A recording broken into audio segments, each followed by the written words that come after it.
군산에 윤치영 면접학원을 운영하고 있어요. 그래서 여러분들 자주 뵙니다. 네. 직접 1대1로 뵌 적은 없지만 거리 지나다니면서 그래 내 학생이구나 이렇게 생각을 하고 있습니다. 군산 아시죠? 갤러리 백화점 앞에 제가 사무실 가지고 있는데 거기 가끔 들리시죠? 그 먹자. 그럼 보통 5시까지 막 부어라 마셔라 합니다. 저도 학창시절에 그랬던 기억이 있거든요. 그래서 저는 절대 손가락질 하지 않습니다. 와 정말 청춘을 즐기겠구나. 청춘 때는 말이죠. 밤새도 취하고 마시고 인생을 논해야 될 때라고 생각합니다.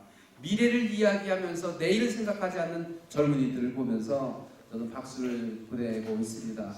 저는 20대부터 60대까지 많은 사람들을 만나고 있습니다. 20대 19살들은 대입 면접 때문에, 수시 면접 때문에 제가 얼마나 좀 바쁜지 몰라요. 네. 정말 쉬는 시간도 없이, 점심시간도 없이 개인 코칭을 하고 있습니다. 그리고 조금 있으면 취업 면접 때문에 또 대학교 4학년생들이 저를 많이 찾아옵니다. 그래서 합격을 시켜드리고 또 공무원 면접에 합격시켜드리고 편입 면접에 합격시켜드리고 취업 면접에 합격시켜드리고 승진 면접에 합격시켜드리고 제가 그래서 와, 제 직업 잘 선택했다. 왜냐하면 정말 자랑스럽고 보람되고 뿌듯하거든요. 여러분들도 반드시 저를 찾아오실 분이 여기에 3분의 1은 계신 걸로 알고 있습니다. 저를 오시면 그때 특강 들었어요 그러시면 제가 특별히 할인도 해드리고 책에 사인도 해드리겠습니다. 이렇게 말씀드리는데 박수 안 치시는 분들은 여기서 하시는 이야기입니다. 함께 하고 계신 분이 있는데 대전 교통장애재활협회 회장님이 함께하고 계신데요. 최정규 회장 함께하고 계십니다. 박수 한번 해주시고요. 이 친구는 왜 왔을까요? 저를 가이드 해줬습니다.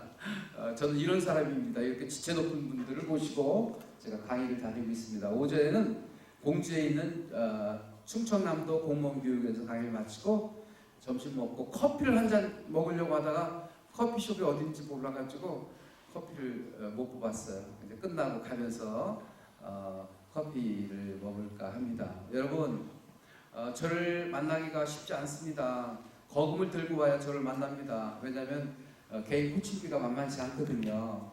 네, 그래서 여러분 만난 김에 여러분 어차피 취업을 하셔야 되고 또 아침부터 저녁까지 다양한 형식의 스피치를 하십니다. 대화하고 상담하고 협상하고 하거든요. 어떤 학생들은 어떤 직장인들은 저를 찾아오는데 왜 찾아오셨어요? 했더니 연애가 안 돼요. 이성을 만나면 말이 안 나와요. 어서부터 말을 해야 될지 모르겠어요. 그런 그런 직장인들을 비롯해서 프리젠테이션, 어떤 그 제안서를 작성해서 경쟁률을 뚫고 사업을 따내야 기업이 움직이잖아요. 프리젠테이션, 제안서 작성 및 발표하는 것부터 시작을 해서 내년 4월 10일 날인가요? 20일 날인가요? 4월 20일 날 또 총선이 있어요. 국회의원 출마자들이 또 저를 찾아오시고 또 라이온스리 로타리니 회장 취임을 앞두고 저를 찾아와서 또 연설을 배우시고 정말 다양한 사람들 만나고 있습니다. 제 직업은 스피치 하나입니다. 스피치 하나.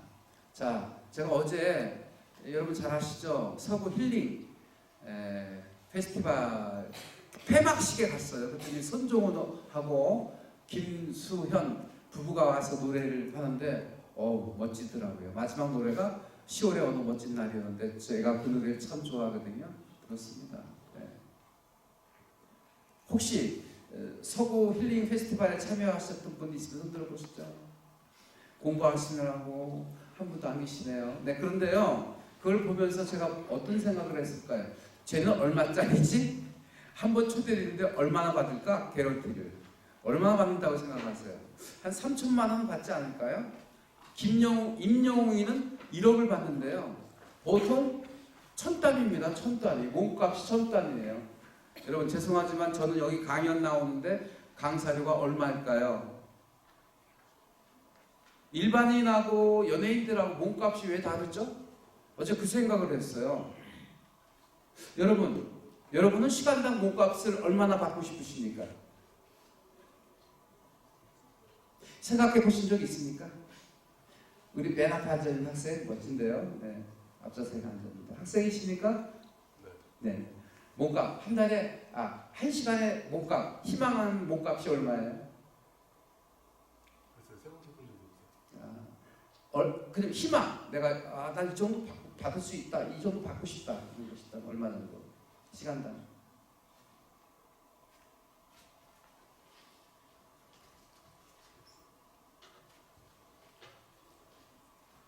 팍 내질르세요. 괜찮아요. 쭈삣쭈삣하지 마시고 얼마나 받고 싶으세요? 감이 안 와요. 네. 시간당 얼마 받고 싶으세요? 제가 하는 일의 강도에 따라 달라요. 물론 달라지겠지만 나는 이 정도는 받는 내 몸값을 만들어 보겠다.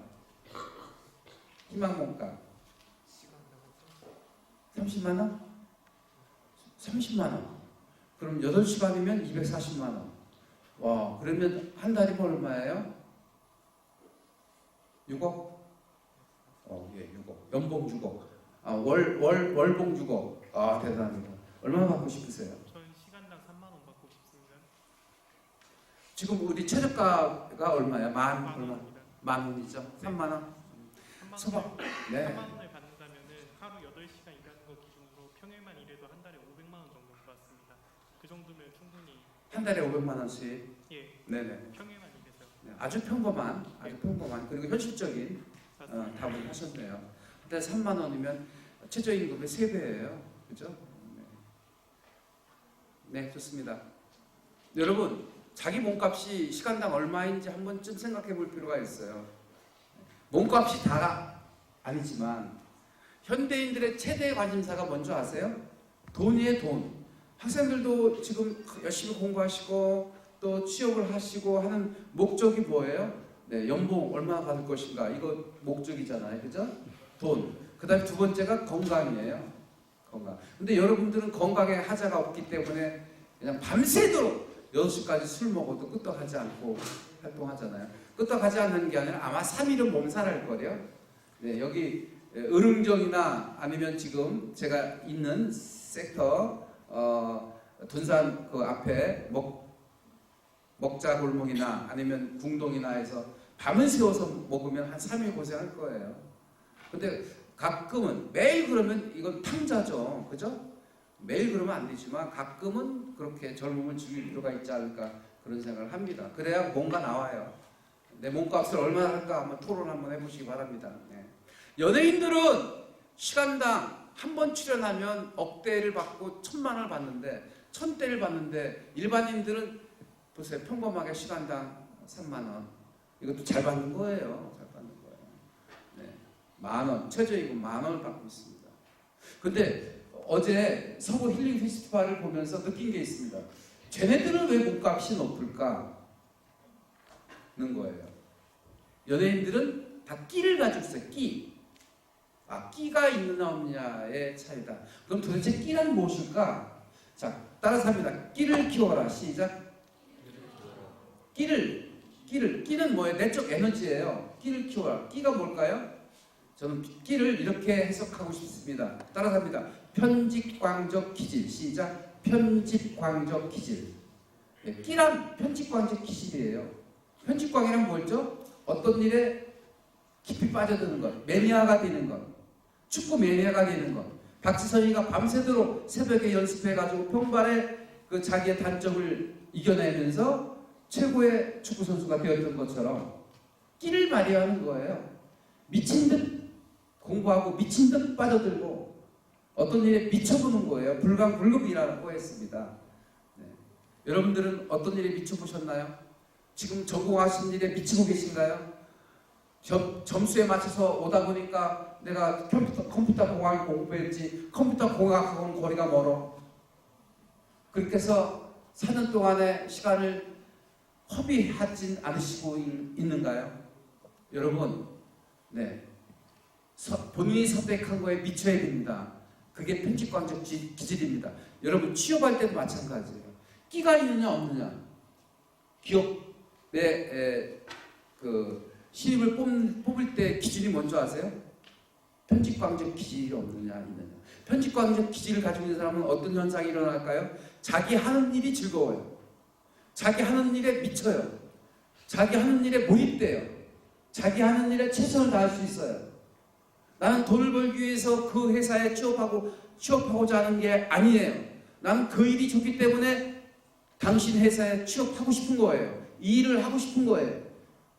그런 일을 선택하시고 그런 기업을 선택하시고 여러분들의 잡을 만들어 가셔야 될 것입니다. 저는 외람되지만 43권의 책을 썼습니다. 1998년도 8월 15일 날 첫 책이 나왔는데 인생을 바꾸는 7가지 성공 에너지라는 책을 쓴 이후에 43권의 책을 썼는데 오늘 딱 2권이 남았어요. 6권 들고 나왔는데 오전에 저쪽 4권 사인해드리고 2권 가지고 나오는데 오늘 2분 앞에 사인을 해드릴 거거든요. 여러분들이 하시고 있는 일에 미치는 것, 그러다 보면 그 일이 즐겁고 그 일이 행복하고 그 일에 가치를 높일 수 있고 가치를 정할 수 있게 되는 거예요. 그냥 적당히 하려고 하지 마시고요. 그리고 적당히 내 직장생활 하면서 가정 꾸며가면서 이렇게 그런 업을 찾으려고 하지 마시고요. 그 일이 좋은 일을 찾으세요. 저는 책 쓰는 일이 좋았고 강의하는 일이 좋았고 그래서 책을 쓰고 강의를 하고 있어요. 그래서 저는 이 시간이 행복해요. 그리고 더군다나 딸이 다닌 배대대학교에서 여러분들을 모시고 강의한다는 게 너무 천만다행이고 너무 저의 존재 가치를 높여주고 감사하게 생각합니다. 그런 의미에서 큰 절 한번 드리도록 하겠습니다.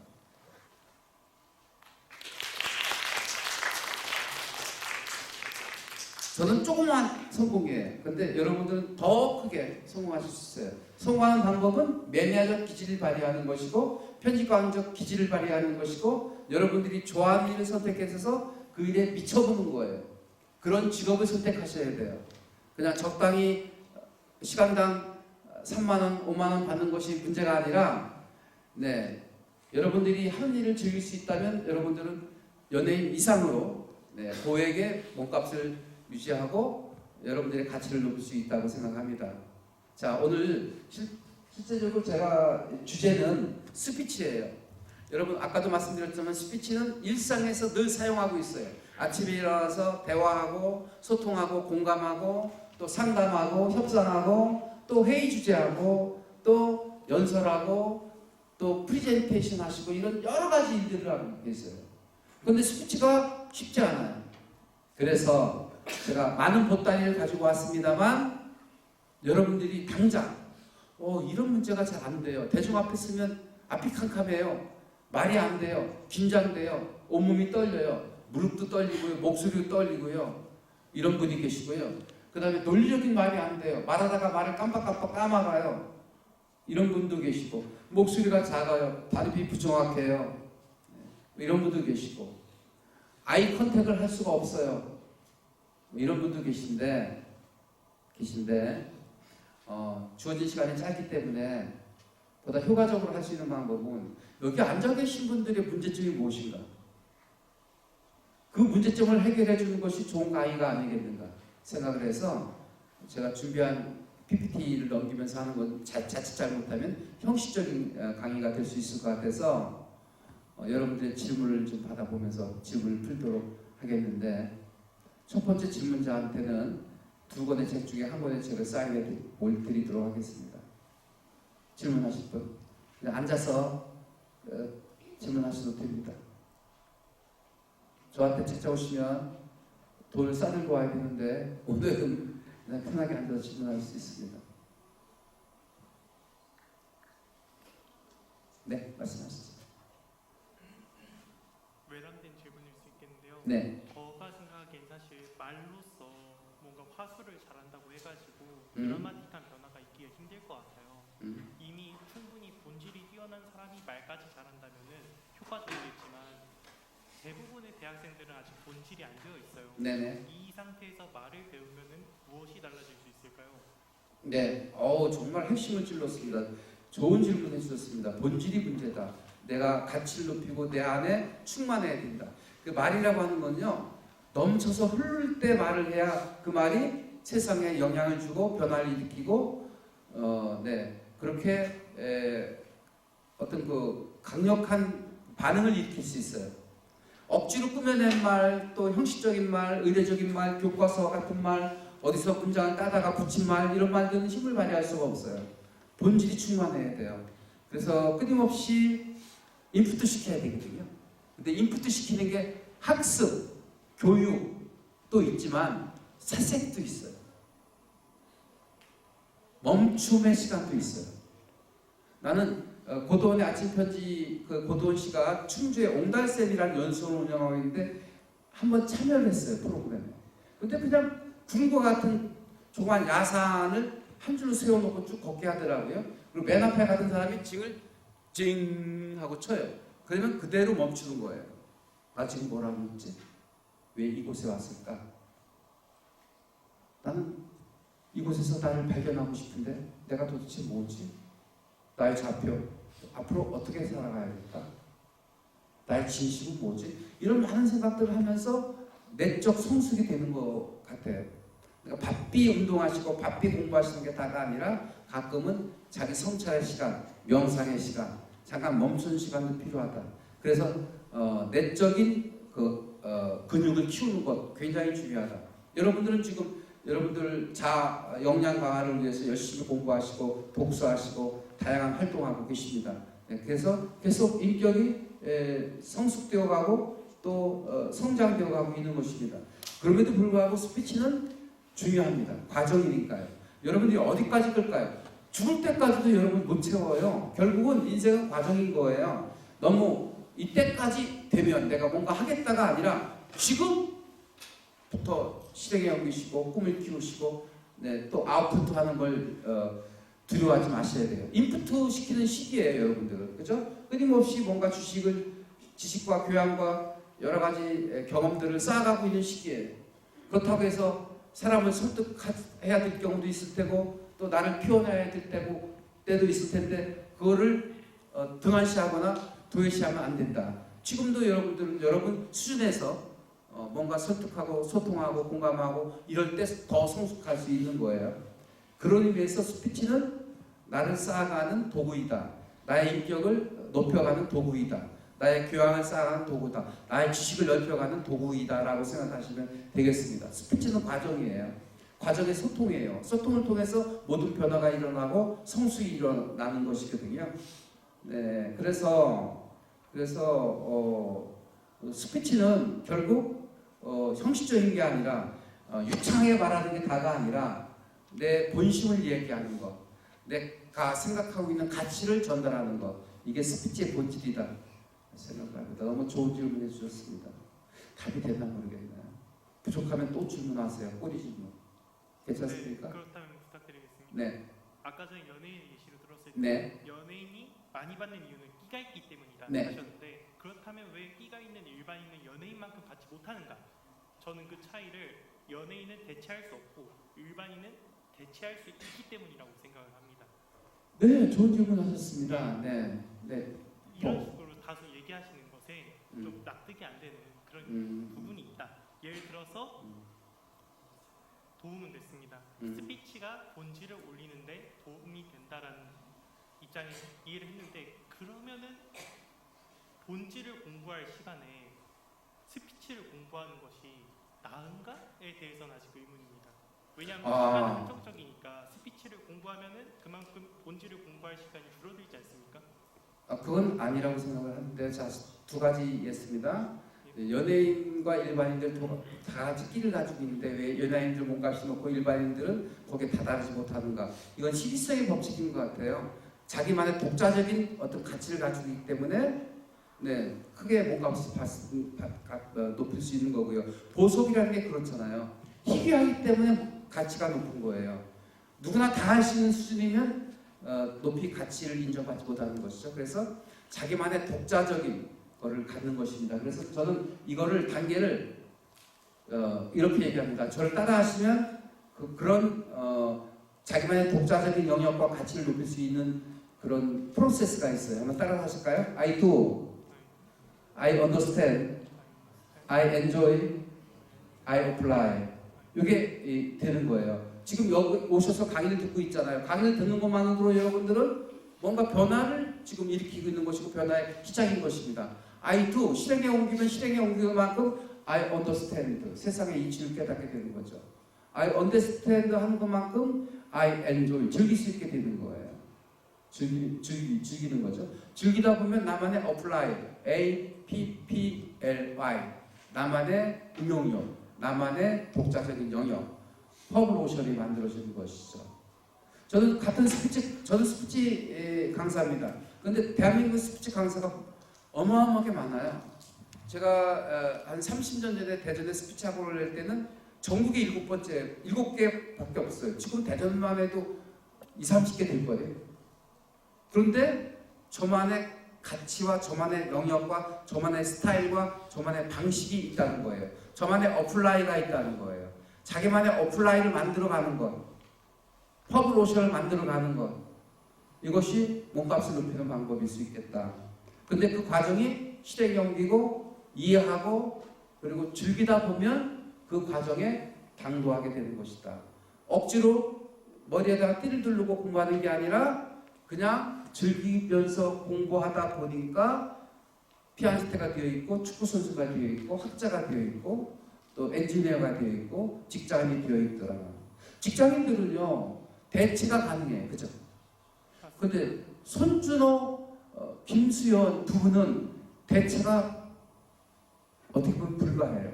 그들만의 색깔과 향기가 있고 그들만의 스타일이 있어요.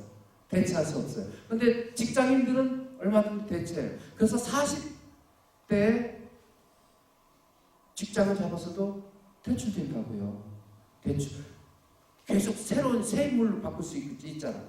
그래서 여러분들은 대체될 만한 사람이 되어서는 안 되고 대체할 수 없는 독자적인 인물이 되어야 된다는 것입니다.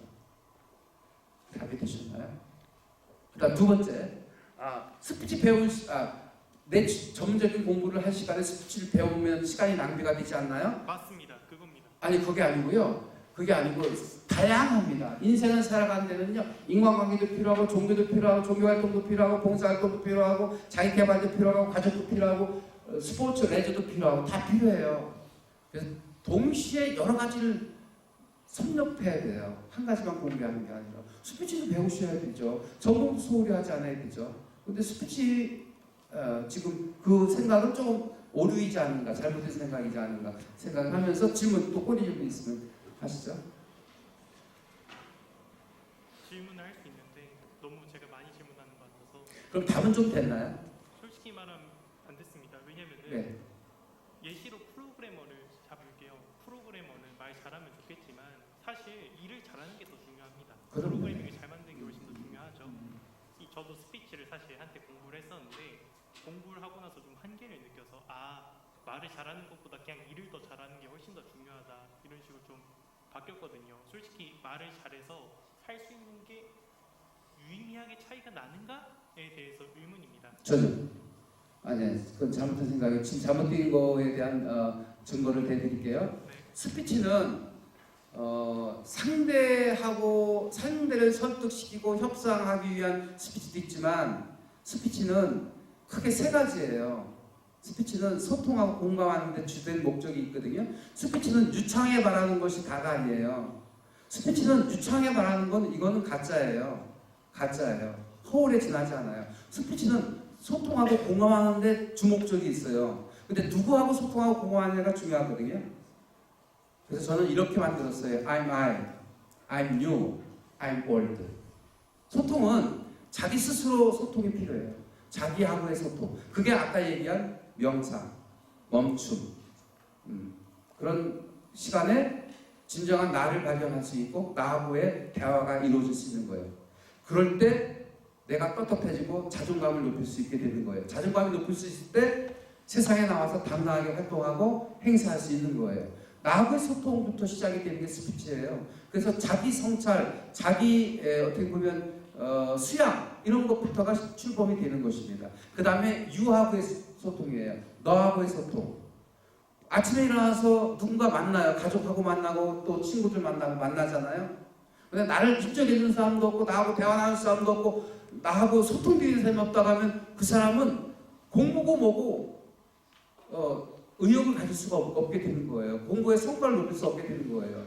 옆에 있는 사람하고 함께 뭔 일을 할 수 있을 때 성과를 높일 수 있고 가치를 높일 수 있는 거예요. 그렇기 때문에 스피치는 상대하고의 소통이 이루어져야 되는데 그게 관점 전환 능력입니다. 우리 학생이 어떤 생각을 할 수 있을까? 어떤 것을 원하고 있는지를 채워줄 수 있는 것이 소통이에요. 그래서 그 소통이 이루어질 때 내가 안정감을 갖고 내가 활동하고 공부할 수 있게 되는 거예요. 그러면서 나는 오늘 하루 너무 행복했어. 너무 즐거웠어.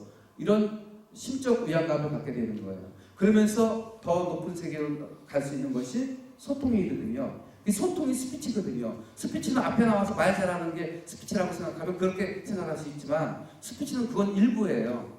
결국 나하고의 소통, 너하고의 소통, 세상하고의 소통, I'm world. 세계에 선한 영향력을 행사할 수 있는 소통 능력.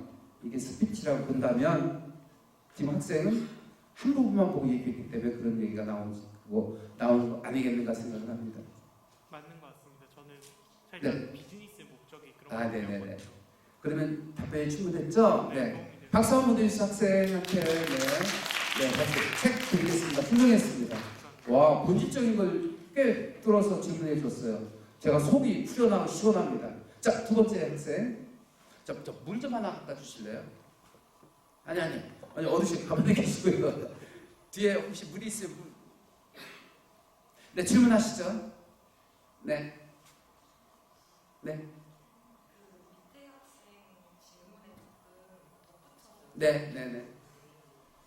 간혹 가르치는 사람 입장에서 네. 저 사람은 되게 많이 아는 것 같은데 왜 이렇게 설명을 못하지? 라고 생각이 드는 분들이 간혹 있거든요. 네. 그런 부분도 스피치를 통해서 강화를 할 수 있어요. 네, 있죠. 그러면 그게 방금 대학생이 말한 거에 대해서 네네. 아는 거하고 가르치는 거하고 다르거든요. 네. 아는 거를 정확히 전달하는 방법은요. 일단은 상대방의 니즈가 뭔가, 뭐를 질문했지, 뭐를 알고 싶어 하는 거지, 그 니즈. 경제에서 많이 얘기하잖아요. 니즈를 찾아라는 거죠. 네. 니즈. 이게 뭔지를 알고요. 그 다음에, 면접에서도 중요한 얘기인데요. 핵심을 찌르는 답변, 핵심을 찌르는 강의, 이게 필요해요. 근데 그 핵심이 뭐냐면 바로 이를테면 우리 학생의 질문은 비즈니스적 화법이냐 아니면 우리 일상적인 건강부터 심적 안정부터 시작을 해서 세상과 너와 소통하는 방법을 얘기하느냐 이런 거였었는데요. 일단 비즈니스 측면에서 가치가 있느냐 없느냐라는 질문을 하신 거에 대한 답변을 여지껏 해드렸는데 잘 가르치는 것은요. 잘 가르치려면 일단 니즈를 알고 그리고 상대방의 그 니즈의 핵심을 뜯어서 답변하는 설명하는 티칭법이 굉장히 중요하죠. 그게 바로 키워드로 그림을 그리듯 말아야 하는 것입니다. 예를 들자면 이런 거예요. 면접에서 당신의 장점이 무엇입니까? 라고 얘기하면 할 얘기가 많잖아요. 또 내가 장점이 뭐지? 자기 스스로 자기 장점이 뭔지도 모르는 친구들이 많아요. 근데 내 장점이 뭔지를 깨우쳐주는 방법이 있고 찾아내는 방법이 있습니다. 그게 질문법이에요. 커뮤니케이션의 기술에는 5가지가 있거든요. 한번 따라서 하실까요? 스트로크, 레이블링, 스피킹, 리스닝, 퀘스천 5가지예요. 근데 사람들은 스피킹만 생각하거든요. 근데 스피킹 말고도 4가지 기술이 더 있다고요. 5가지 기술이 조화를 이룰 때 좋은 커뮤니케이션이 될 수 있고 소통이 될 수 있고 공감이 될 수 있고 설득이 될 수 있고 같이 변화를 일으킬 수 있게 되는 것이죠. 근데 그 중에 퀘스천을 가지고 말씀드려 볼게요. 사람을 설득하려면 질문하라. 잘 가르치려면 질문하라. 대화를 잘 하려면 질문하라예요. 근데 질문하라가 중요하거든요. 질문에는 3가지 위력이 있습니다. 첫 번째는 자기 설득의 기회입니다. 그렇다면 앞으로 스피치를 배우실 거예요? 공부를 더 하실 거예요? 그렇다면 공부를 어떻게 하실 거예요? 공부하면서 스피치가 왜 필요할까요? 질문하다 보면 스스로 깨닫고 터득하게 돼요. 그게 질문의 위력입니다. 자기 설득 능력을 갖고 있습니다. 또 하나는 긍정적 반응을 일으킵니다. 물 떠오세요 라고 하면 기분이 나쁠 수 있어요. 물을 떠다 주시면 안 될까요? 라고 화법을 긍정으로 질문형으로 바꾸면 거부감을 줄 수 있다는 것이죠. 그 다음에 또 기정사실화한다는 거예요. 이번 주말에 우리 등산할까?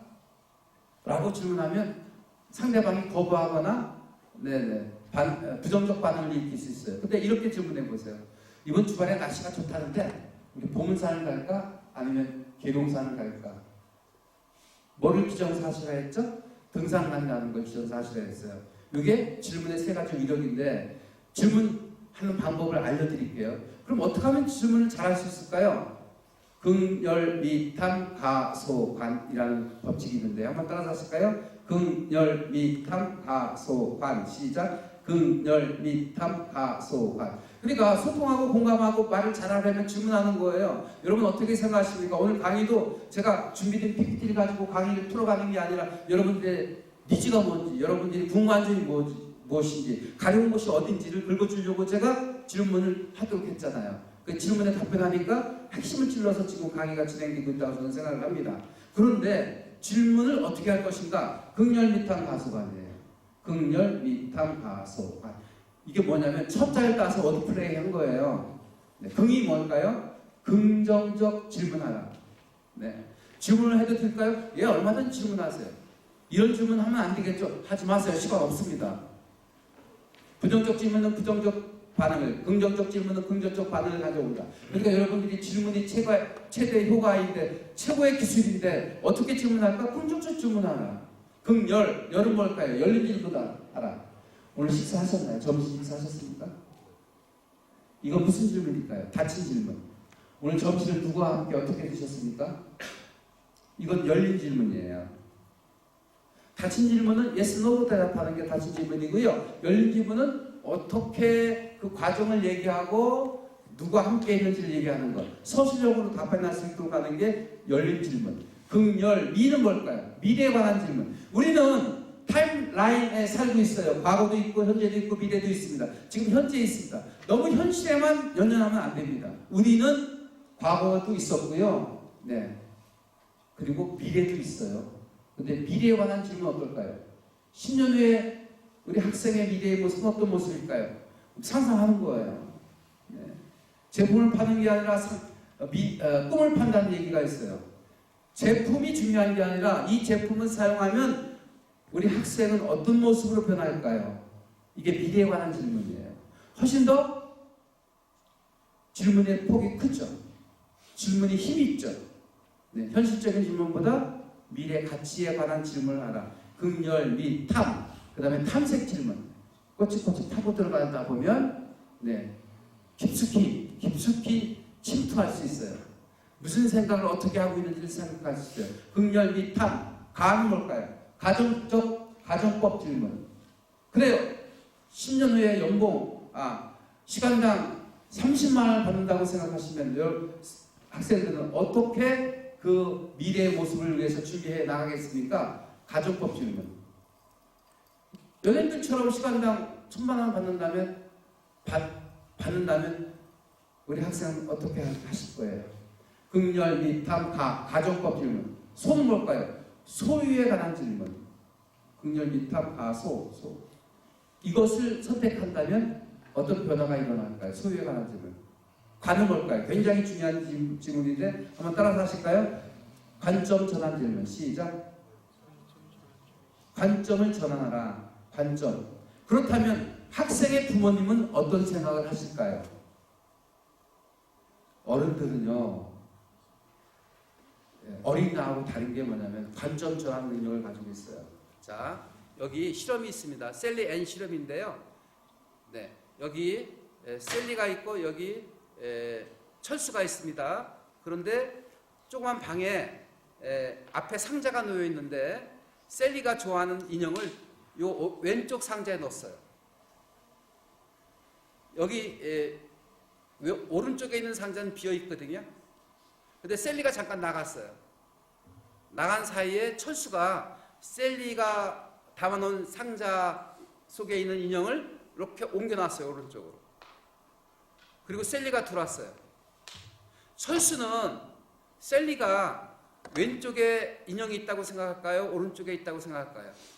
라고 물으면 어린 아이들은요, 관점 전환 능력이 없어 자기가 왼쪽에 있는 걸 오른쪽에 옮겨놨잖아요. 그러니까 당연히 셀리도 오른쪽에 있을 거라고 생각하는 거예요. 관점 전환 능력이 없는 거예요. 근데 어른이라면 셀리 입장에 생각할 수 있는 거잖아요. 그게 관점 전환 능력이거든요.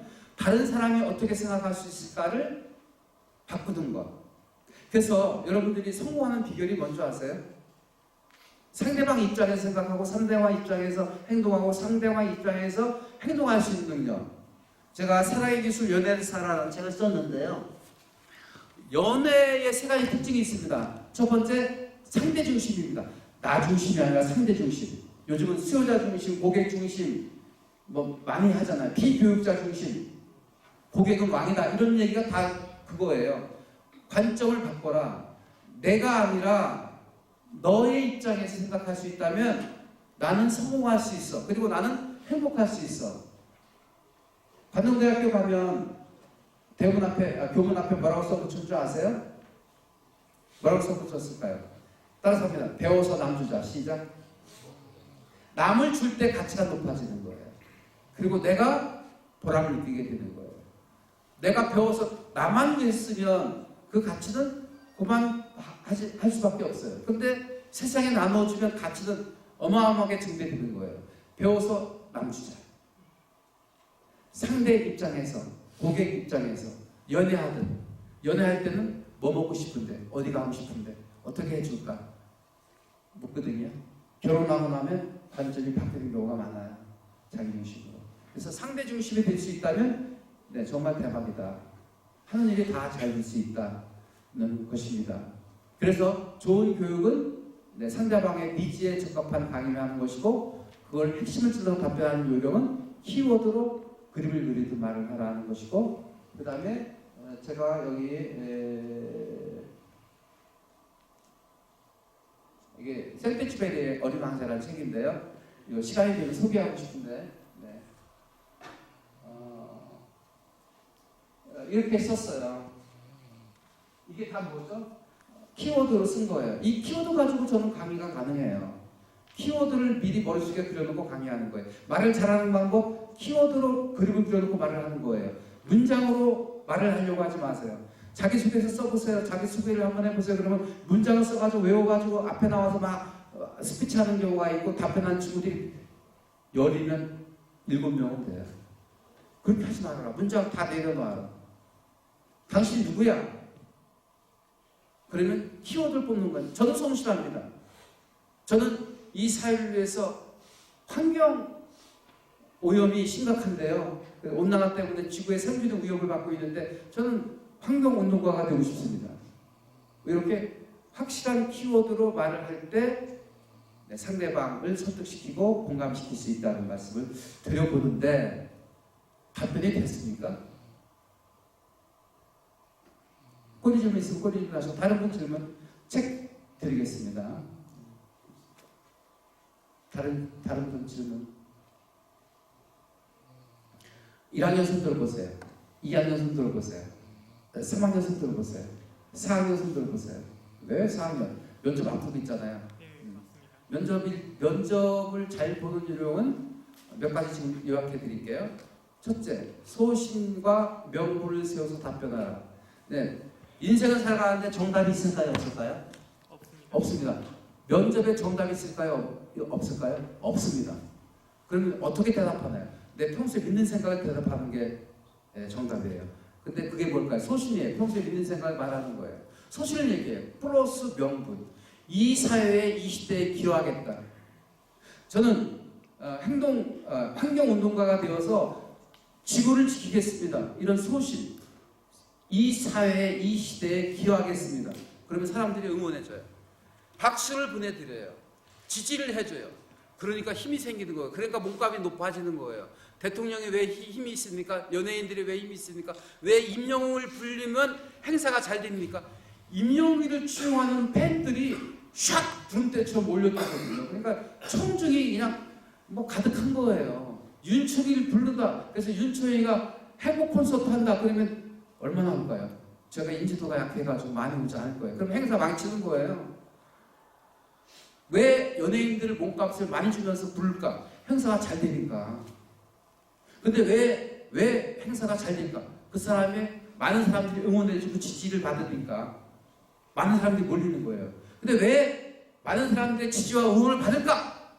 이거는 이 사회에 이 시대에 뭔가 기여하고 있는 게 높으니까, 가치가 높으니까 오는 거예요. 아까 말씀드렸지만 연예인과 일반인과의 차이점 얘기했는데, 그 사람들은 많은 사람들 끌고 다닙니다. 그렇기 때문에 몸값이 높은 게 아니라 그 사람들은 이 사회에 뭔가를 기여하고 있거든요. 힐링을 주고 있고 우리들에게 행복한 웃음을 주고 행복한 순간을 느끼고 있었거든요. 저는 폐막식에 손준호하고 김수현 부부의 그 콘서트 음악을 들으면서 잠시 행복했어요.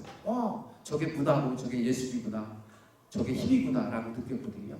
그러니까 여러분들은 직업을 선택하고 면접을 볼 때 어떻게 해야 돼요? 여러분들의 소신 플러스 명분을 세워라. 명분이라는 게 뭐죠? 이 시대에 이 사회에 난 이렇게 기여하겠습니다. 그러면 응원해줘요. 아 그래, 할만하군. 내가 청년 지지해줄게. 그런 청년이 우리 대학에 들어와야지. 그리고 기업체에 와서 일을 해야지. 소신과 명분을 살려라는 말씀드리고 싶고요. 아까도 얘기했지만 끼를 발휘해야 돼요. 저는 이 일이 즐거워서 일을 하면 행복하기 때문에 여기에 지원했습니다. 라고 해야죠. 하다 보니까 좋은 직군이고 또 미래가 보장되어서 왔습니다. 라고 얘기는 면접관이 50점밖에 안 줘요. 근데 저는 이 일이 너무 행복하고 너무 즐겁습니다. 잘 해낼 수 있습니다. 라고 얘기하면 당신 같은 사람이 필요하지. 하는 거예요. 자, 그 다음에 두 번째는 그러면 어떻게 내 주장을, 내 소신을 필요할 수 있을까요? 이거예요. 자, 따라합니다. 키워드로 핵심을 정리하라. 시작. 키워드로 핵심을 정리하라. 그리고 키워드를 구체적으로 조목조목 설명하는 것이 답변한 요령입니다.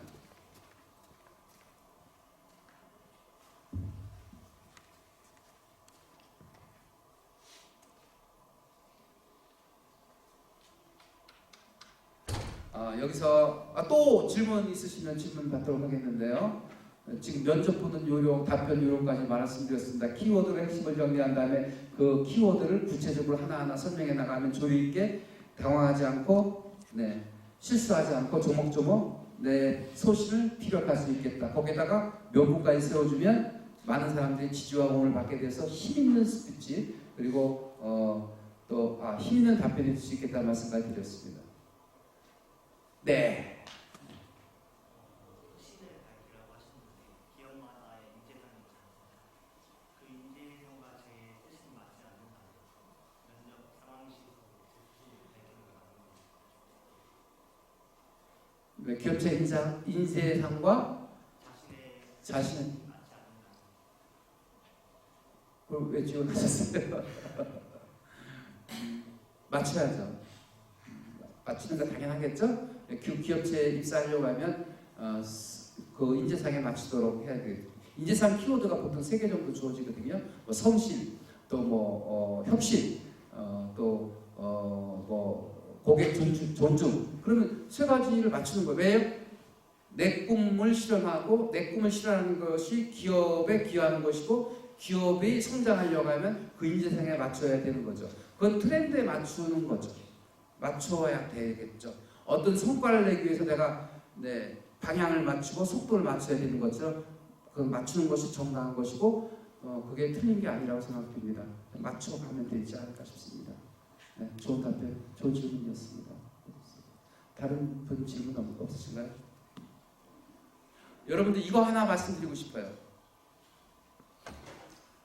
제가 43권의 책을 쓰고 제주부터 서울까지 3,000여의 강의를 하고 그리고 수많은 사람들을 코칭해서 합격시키고 사회 진출시켰던 많은 경험과 자료를 가지고 있습니다. 근데 그게 제 머릿속에 있습니다. 그래서 제가 을지대학병원 옆에 아카데미를 운영하고 있었는데 20년 동안 운영했어요. 그러다가 이번에 한 달 전에 이전했어요. 한 달 전에. 여기 아까 얘기한 갤러리백화점 야외 주차장 그 끝에로 이전했어요. 미지 간호학원도 있고 1층에 하나 참치집이 있더라고요. 거기 4층으로 이전했는데 20년 만에 이전한 거예요. 이전하면서 프로세스가 계약하고 바닥 깔고 간판 걸고 에어컨 설치하고 뭐 창 블라인드 하고 빔 프레이트 걸고 여러 가지 공정이 있었는데 마지막 공정이 뭔지 아세요? 내가 이동하는 거예요. 이쪽 학원에서 이쪽 학원. 왜냐하면 이 윤치영의 여러 가지 프로그램과 경험들이 다 여기에 입력되어 있기 때문에 물론 컴퓨터에도 많은 자료들이 있지만 그래서 저는 정말 많은 경험을 가지고 있어요. 그리고 더 솔직하게 말하면 하고 싶은 거 많이 실현했어요. 조금 더 말씀드리지만 살 만큼 살았어요. 그래서 제가 지혜가 생겼어요.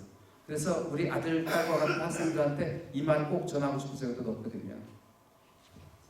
여러분 세상 살아가면서 대사, 어려운 일, 난관에 봉착하거나 어려운 문제에 봉착하거나 큰 프로젝트를 막 만든다거나 이런 대사를 만났을 때 여러분들은 어떤 반응을 보이십니까? 되게 경직됩니다. 긴장합니다. 당황합니다. 면접 대개 10명 중에 9명은 긴장합니다. 초긴장합니다. 그래서 제가 알고 있는 말을 스스로 답변을 잘 못해요. 긴장하는 거, 울렁증, 무릎이 떨리고 목소리가 떨리고 앞이 캄캄하고 침이 꼴깍꼴깍 넘어가고 입천장이 타들어가고 이런 경험 해보신 적이 있을 겁니다. 그런 상황에 맞닥뜨렸을 때 어떻게 대처해야 될 것인가? 따라갑니다. 쪼개라. 시작. 제가 여기 한 200여 명 앉아 계신데요. 이 전체로 보면 어떻게 되나요? 군중이에요, 군중. 군중들이 앉아 있는데 빨간 의자에 딱 버티고 앉아 있는데 무시무시한 거예요. 이 사람들 앞에서 어떤 반응이 나올지도 모르고요. 생각하면 끔찍한 거예요. 괴물이 앉아 있는 것 같아요. 그래서 더 공포스러운 거예요. 더 두려운 거예요. 더 떨리는 거예요. 더 긴장되는 거예요. 긴장되는 순간 뇌에 산소가 공급이 중단이 돼. 그러니까 하얘지는 거예요, 머리가. 그 순간에 당황하게 되는 거예요. 막 뒤죽박죽 되는 거예요. 난리가 났습니다. 아무도 그걸 막을 수가 없습니다. 통제할 수가 없습니다. 도와줄 수가 없습니다. 스스로 이겨내야 돼요. 리우에이는 포서처럼 앞에 있는 상대를 무너뜨려야 돼요. 그러려면 쪼개라. 따라갑니다. 쪼개라. 시작. 근데 쪼갠다는 뜻이 두 가지 있어요. 여기 보이는 것처럼 나눠라, 웃어라. 일단 웃는 거예요. 여러분 어려운 일에 봉착하면 씩 웃으세요. 인생을 살다 보니까 별거 아니더라고요. 처음에 다 첫 경험을 하게 되면 두려워요. 긴장돼요. 떨려요. 근데 막상 맞닥뜨리면 별거 아니더라고요. 네. 예쁜 이성을 만나서 연애하고 결혼하고 그 과정 지나보면 별거 아니더라고요. 처음엔 신비스럽고 정말 황홀하고 그런 것 같은데요. 막상 맞닥뜨리면 별거 아니니까 그냥 웃으세요. 씩 그러려니 이 생각이 듭니다. 웃으면 인정하게 되는 거예요. 인정. 제가 앞에 나와서 강의하고 있는데 제가 MTV 타는 걸 좋아하는데 MTV 타다가 이쪽 손목이 부러졌어요. 저 영덕에 가서 달맞이 공원이 있는데 달맞이 공원에 내리 쏘다가 고개를 딱 들이니까 V자형이에요. 어떻게 그런 데가 있어요? V자형이에요. 길이 V자. 그래서 그냥 낭떠러지로 떨어졌어요. 그래서 119 구조대에 의해서 앰뷸런스로 실려갔어요. 영덕에서 저기 포항까지 실려간 거예요. 영덕에는 큰 병원이 없어가지고 포항 성모병원에 실려간 거예요. 헬멧이 깨졌어요. 뇌 충격이 왔어요. 잠깐 이성을 잃었어요. 생각 잃었어요. 근데 여기 부러졌어요. 손만. 얼굴에 상처 하나도 없이.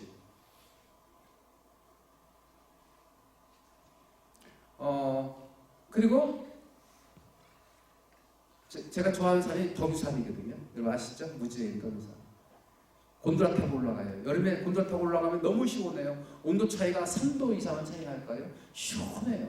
지금 가면 털옷 입고 가야 돼요. 올라가면 추워요. 그리고 설천봉에 도착을 하면 설천봉에서 항저포까지 20분이면 올라가거든요. 네. 근데 그 코스가 겨울에는 항상 눈이 덮여 있어요. 눈 덮인 산을 보고 싶은 거예요. 그래서 2년 전에 산을 탔거든요. 근데 그냥 갑자기 간 길이라 특별히 준비하고 가지 않아도 되는 길이라 아이젠을 안 가져왔어요. 그래서 옆에 둘이 가는데 옆에 있는 동료한테 아이젠을 빌려가지고 오른쪽에 찼네요. 오른쪽에 아이젠을 찼어요. 그리고 잘 올라갔어요. 곤돌 타고 설천봉까지 올라갔다 설천봉에서 항저포까지 잘 갔어요. 가고 내려오는데 길이 빙판길인 거예요. 그래서 굉장히 경사가 가파른데 왼쪽 발이 찍 미끄러진 거예요. 그래서 아이젠을 차고 있는 오른쪽 발을 딱 뒤졌어요. 뒤는 순간에 체중이 있잖아요. 체중에 의해서 이쪽 오른쪽 발 목이 여기 꺾어진 거예요. 우뚝뚝뚝뚝 하면서 종다리 뼈가 부러졌어요. 그래서 지금도 상처가 보이시죠? 가까운 분들은 보이 상처가 있습니다. 피를 뽑았는데도 아파요. 이 뼈 조각이 아직도 남아 있어가지고 이렇게 움직이면 찌를 때가 있어요. 그러면 시끈시끈 아파요. 장애인이 아닌데 장애인 되어버렸어요. 근데도 어제 제가 단양 트레킹을 다녀왔습니다. 그리고 서부 페스티벌에 참여했습니다. 지금 무슨 말을 드리고 싶냐면 어떤 상황이든 간에 인정하라 이거예요. 여러분들 공부 치열하게 하고 있어요. 아프니까 청춘이다? 청춘 아파요. 그리고 청춘은 불안해요. 왠지 아세요? 미래가 보이지 않아요. 보장된 게 아무것도 없어요. 어떻게 될지 몰라요. 연봉, 시간당 3만 원 받겠다고 하는데 그것도 힘들 수도 있어요. 근데 제가 보기에 학생 그 느낌으로 보나 적극적인 면으로 보나 맨 앞자리에 앉았잖아요. 혼자 쉽지 않거든요. 그리고 항상 긍정적으로 끄덕이면서 받아들이려고 하는 그런 자세가 봤을 때 시간당 3만 원이 아니라 300만 원, 3천만 원 받을 수 있는 인재라고 생각합니다. 이 친구하고 자주 가깝게 지내세요. 박수 한번 보내주시죠, 여러분. 무슨 얘기냐면 인정하라 이거예요. 그러면 웃게 돼요. 어려운 문제 살아있으니까 문제가 있는 거고 스트레스 받는 거예요. 내가 무덤에 있다면 스트레스 받을 필요도 있고 스트레스 받을 필요도 없고 그리고 어떤 막중한 업무를 맡을 수도 없고 저는 죽겠어. 미워 죽겠어. 사람 때문에 스트레스 받는 일도 있는데 그 사람조차도 감사해야 돼. 왜냐면 내 옆에서 스트레스 주잖아. 스트레스로 나한테 자극을 주잖아. 그러니까 이 친구가 얼마나 고마운지. 어떤 불안전하거나 불리하거나 부정적인 상황도 인정하면 감사할 수 있게 되는 거예요. 웃어라. 여러분 인생은 단 한 번밖에 없습니다. 짜증내지 마세요. 어떤 이들은 날씨가 화창한데 짜증을 내요. 왜 내는 줄 아세요? 누구와 함께 동행할 사람도 없는데 날씨가 너무 이렇게 좋냐. 히스테리 증상이 나오는 거예요. 이걸 노처녀 히스테리 증상이라고 합니다. 여러분 인생을 즐겁게 사는 방법 제가 시계가 없는데 지금 몇 시예요? 몇 시에 끝나야 되죠? 45분인 줄 알고 있는데요. 10분밖에 안 남았네요. 네, 이거 말씀드릴게요. 자, 웃어라, 그다음 나눠라. 나누면 n분의 1로 되거든요. 아까 군중으로 바라보면 이거 거대한 괴물처럼 나를 잡아먹을 듯이 앞에 딱 버티고 있는데요. 나눠보니까 나를 보고 끄떡이 웃고 있어요. 그리고 메모하고 있어요. 얼마나 감사한지 몰라요. 그러니까 이게 제가 강의가 되는 거예요. 네, 노트북으로 뭔가 적고 있어요. 네. 이러니까 강의가 되는 거예요. 청중을 바라보면 괴물처럼 보이는데 하나하나 나눠보니까 우리 아들처럼 딸처럼 귀한 분들이 앉아서 뭔가를 배우려고 노력을 하고 있다는 것을 볼 수 있어요. 자, 어려운 문제에 봉착하면 웃고 나눠라. 자, 따라합니다. 어려운 문제에 봉착하면 웃고 나눠라. 시작. 네, 그 다음에 리추럴이라는 단어를 소개해 드릴게요. 두 가지만 소개해 드리고 강의 마치려고 그래요. 리추럴인데요.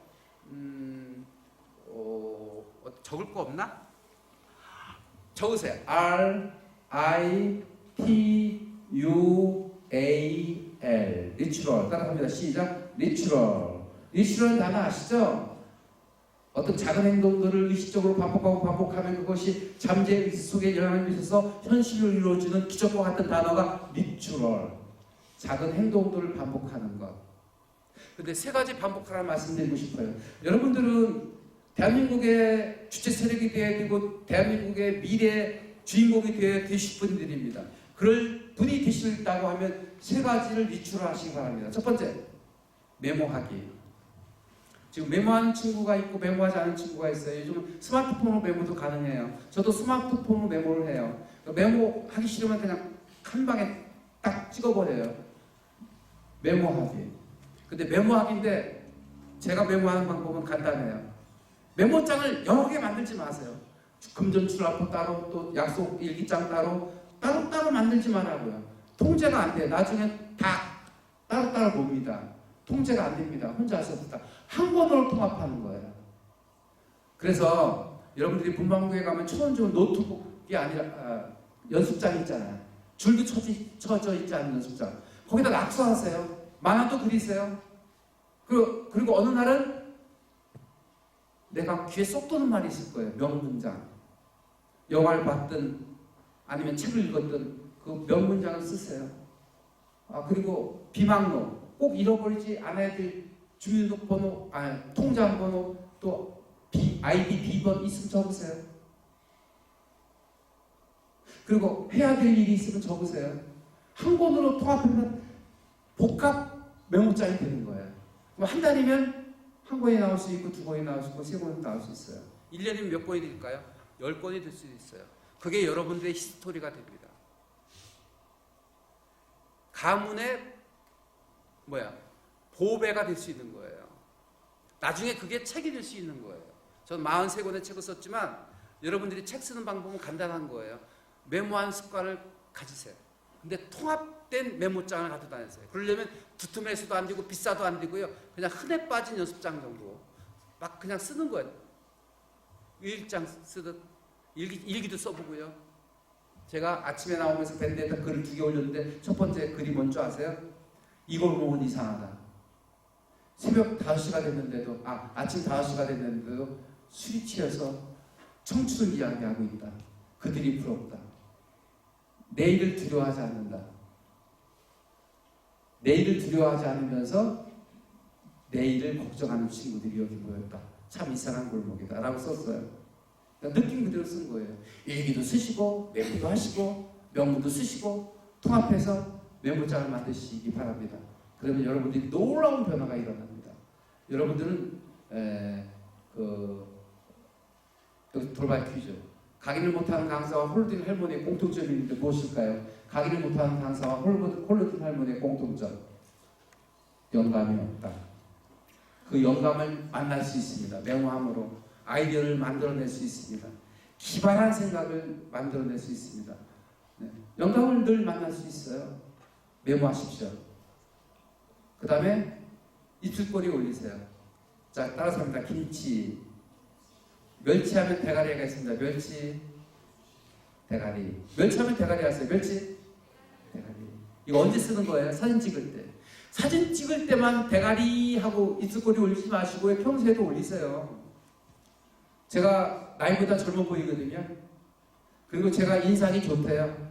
제 사무실에 오시면, 상담 오시면 안 가려고 하세요. 왜냐면 커피까지 뽑아드리거든요. 커피 드시고 한 잔 더 뽑아달래요. 네. 테이크아웃 하겠대요. 커피 맛이 그렇게 좋아요. 여러분 오시면 커피 뽑아드리겠습니다. 커피 머신을 놨어요. 이사하면서. 그래서 뽑아드리거든요. 그리고 4층이라 조망이 너무 좋아요. 와, 뷰가 끝내줍니다.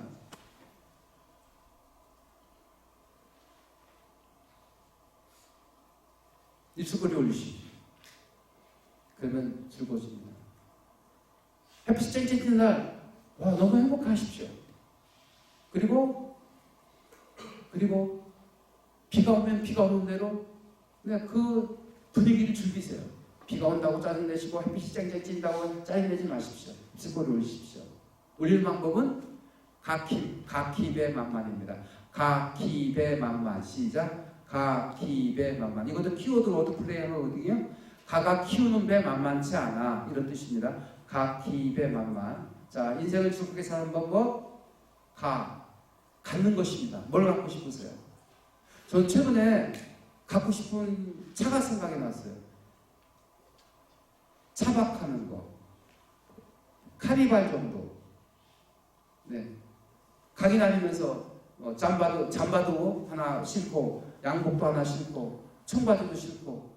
그래서 그때 분위기에 맞춰서 옷을 갈아입을 수 있는 공간이 되기도 하고, 거기 안에서 커피도 마실 수 있고, 또 때론 강가라든지 해변이 있으면 차 받쳐놓고 잠을 잘 수 있는 그런 카니발 정도 차를 하나 가져야 되겠다는 갖고 싶은 욕심. 뭔가 새 곳을 가시면 설레시죠? 네. 기쁘시죠? 즐거우시죠? 네. 많이 가지세요. 많이 가지세요. 갖고 싶은 것을 많이 가지세요. 스포츠 용품도 좋고요. 레저 용품도 좋고요. 갖고 싶은 것을 많이 가지세요. 갖는 즐거움. 키는 뭘까? 키우는 즐거움. 제가 학원 이전하기 전에 50개의 화분을 당근 마켓에 다 줬어요. 나눠줬어요. 무료로. 그러면서 이전하면서 제가 부탁을 했어요. 절대 저한테 축하한다고 화분 같은 거 보내지 마세요. 그랬거든요. 그때 30개가 들어왔어요. 근데 햇빛이 좋아가지고요. 그런 게 보여요. 축축축축축 커요. 키우는 즐거움. 작물을 키우는, 재배하는 즐거움. 아시죠? 식물 테라피 아시죠? 식물을 키우는 테라피가 아니라 식물을 치유하는 테라피가 아니라 식물을 키우면서 마음의 위안을 갖고 치유하는 것이 식물 테라피더라고요. 작물을 키우는 재미. 저는요, 더 큰 재미가 있어요. 많은 사람들이 저한테 오셔가지고 사회 나가서 잘 활동을 할 수 있도록 역량을 키우거든요. 인재를 키우는 재미, 사람을 키우는 재미, 저는 만끽하고 있어요. 배는 뭘까요? 배우는 즐거움. 배울 때. 학창시절에 가장 어떻게 보면 즐거울 때예요. 뭔가 밤을 새워서 공부할 수 있다는 거. 경험해 보셨나요? 기말 시험 볼 때 이런 밤을 새워서 공부하잖아요. 평소에도 가끔 그렇게 하세요. 독서 선명에 빠져가지고요. 밤새도록 책을 읽어보세요. 그럼 기쁨이 커요. 성장하는 기쁨을 누릴 수 있다고요. 배. 만만. 만이 뭘까요? 만드는 즐거움. 조직을 만들고, 공작을 하고, 기계를 만지고, 만드는 즐거움. 그 다음 마지막으로 이 말을 하고 싶어서 제가 이거 소개해드리는 거예요. 만나는 즐거움. 즐거움 중에 가장 큰 즐거움은요, 사람을 만나는 거예요. 때론 사람들이 그래요. 직장 생활이 어려운 것은 업무 때문이 아니라 사람 때문에 스트레스를 받았기 때문에 직장 생활이 힘들다고 그래요. 사람이 가장 무서운 존재예요. 어두운 밤에 사람 만나보세요. 그보다 더 무서운 게 있습니까? 사람이 두려워요. 사람이 스트레스의 대상이에요. 5km 반경 내에 있는 사람이 나한테 사기치고 배신하고 그래요. 가까운 사람이 나를 배신한다고요. 나한테 사기친다고요. 멀리 있는 사람이 나를 사기칠 수가 없다고요. 그래서 사람이 미워요. 사람이 징그러워요. 사람이 스트레스예요. 라고 생각하지 마세요. 사람이 그래도 희망이고 최고의 즐거움이고 기쁨입니다. 사람을 만난다는 것만큼 즐겁고 보람되고 행복한 일이 없어요. 사람을 두려워하지 마세요. 사람을 평가하지 마세요. 사람을 사랑하세요. 그리고 사람을 즐거워하세요. 그러다 보면 여러분들은 행복해질 수 있어요. 여러분들은 여러분들의 꿈을 키울 수 있어요. 시간당 3만 원이 아니라 30만 원, 300만 원 받을 수 있는 사람이 될 수 있다고 저는 생각합니다. 주장합니다, 여러분.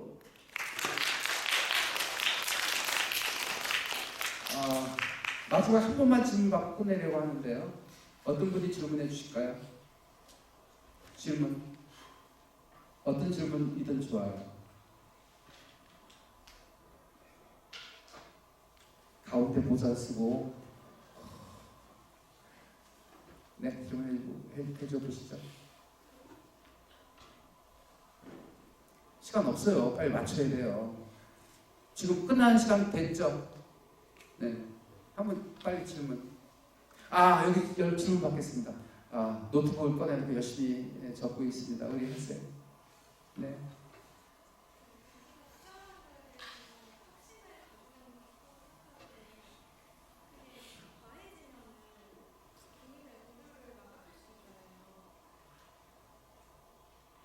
그래서 천만을 제가 놓쳐가지고요. 핵심을 못 찾았어요. 키워드로 딱 잡아야 되거든요. 네.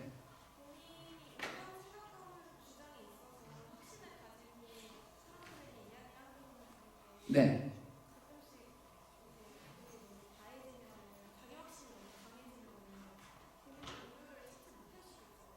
네. 네네. 자폐증 환자들이 많아요. 자기만의 생각이 옳대요. 그래서 고집쟁이가 많거든요. 그러면 일반론적 원리가 있어야 돼요. 철학을 근거로 해야 돼요. 객관적 평가가 있어야 돼요. 객관적 기준에 의해서 자기 주장을 해야 돼요. 그 객관적 기준이 없으면 자폐증 환자와 같이 그냥 고집만 부리는 고집불통이 될 수 있죠. 그래서 자기 주장을 가지고 확신적으로 말을 할 때는 어떤 객관적인 기준에 의해서 해야 된다는 것을 전제로 말씀드리고 싶어요. 전제가 따라야 되겠습니다. 그리고 탁 대답을 하시는데 저는 그 뒤에 있는 남학생한테 질문했는데 탁 튀어나와가지고 너무 멋진 질문 고마웠어요. 답변이 됐나요? 네. 객관적인 기준을 가지고 얘기해야 됩니다. 네. 자, 그 다음 우리 맨 뒤에 있는 학생 마지막 질문인데요. 아니 우리 학생 네. 네네네. 그냥 강사님께서 생각하시는 이제 스피치와 화법의 가장 근본적이면서도 필요한 요소가 무엇인지. 네, 아까 말씀드렸지만 스피치는 유창하게 말하는 게 목적이 아닙니다. 스피치는 공감하는 데 목적을 둬야 됩니다. 공감을 하면 대화가 이루어지고 대화가 이루어지면 비즈니스가 되는 것이고요. 그리고 스스로 만족감을 얻을 수 있고 행복할 수 있어요. 공감을 해야 행복할 수 있어요. 게스트웨이죠. 게스트웨이. 사람은요 가장 어려운 것 중에 하나가 외로움이에요. 소외당하는 거예요. 근데 외로움과 소외당함을 이길 수 있는 도구가 스피치인 거예요. 그런 관점에서 화법과 스피치는 정말 이 시대에 필요한 것이고 이 사회에 필요한 것이고 공부 따로 스피치 따로가 아니라 병행해야 되는 것이라고 생각합니다. 스피치는 유창하게 말하는 게 목적이 아니라 얼마나 진심을 서로 교감할 수 있고 교환할 수 있는데 목적을 둔다고 하면 옳은 접근법이 아니겠는가 생각을 하면서 여러분 여러분들의 몸값을 높일 수 있는 방법은 매니아적 기질을 발휘하시는 것입니다. 여러분들이 어떤 일을 하시든 무엇을 전공하시든 어떤 직업을 선택하시든 간에 그 일이 저는 너무 즐겁고 그 일이 보람된 일이라고 생각합니다. 그래서 저는 이 일을 선택했습니다라는 일을 만나시기를 바랍니다. 여기서 강의 주겠습니다. 고맙습니다.